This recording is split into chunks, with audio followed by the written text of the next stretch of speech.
Les gilets jaunes, à mon avis, devraient concentrer leur puissance, parce qu'ils sont très puissants en ce moment. Ils devraient concentrer leur puissance sur deux mesures. Une qui règle leurs problèmes immédiats de pouvoir d'achat, parce que c'est insupportable de vivre avec... Sur les ronds-points, vous voyez des gens qui vivent avec très peu de choses. C'est poignant. C'est absolument... On se demande, on comprend qu'ils restent dehors, parce qu'il y a... C'est très dur ce qu'ils vivent. Ils ont vraiment... c'est normal qu'ils luttent. Et donc il peut y avoir une des deux mesures qui sert à régler leurs problèmes. Alors, je pensais d'abord à augmenter le salaire minimum, mais il y a plein d'entreprises des petites entreprises qui ne vont pas supporter, qui vont mourir. Alors qu'il y a un autre moyen plus simple qui consiste à mettre une TVA zéro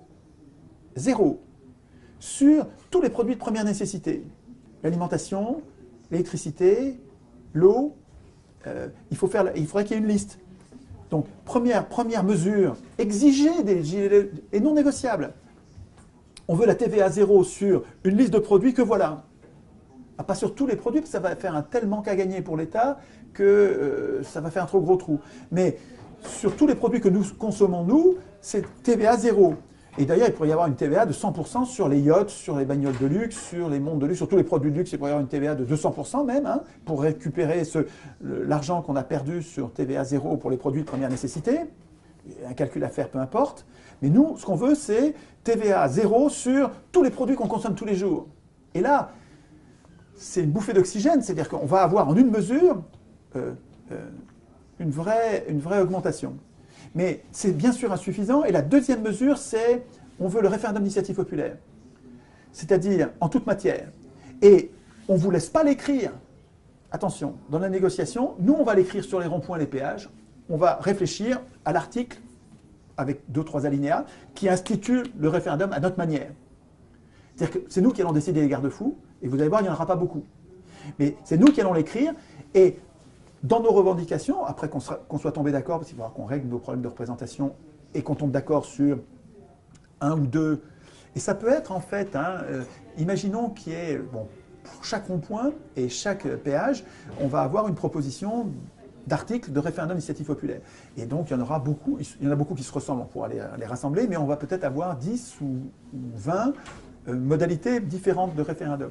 Eh bien, on fait un premier vote, un premier tour où on passe de 20 à 10. Et puis ensuite, un deuxième tour où on passe de 10 à 5. Et puis ensuite, un troisième tour, on passe de 5 à 3. Mais oui, pas en deux tours, en plein de tours pour se rapprocher progressivement, pour qu'on ait le temps de s'adapter.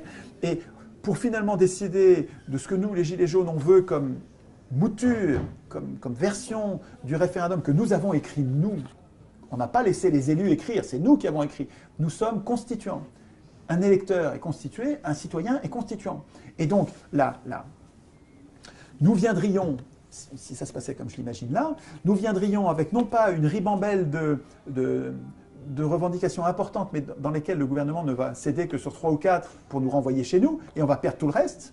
Et on ne va sûrement pas avoir le référendum, parce que le gouvernement sait bien que le référendum, c'est une bombe atomique pour lui, et qu'il ne faut surtout pas l'accepter. Par contre, si on vient avec que ça, on veut une mesure de pouvoir d'achat et une mesure de puissance politique populaire, durable, en toute matière.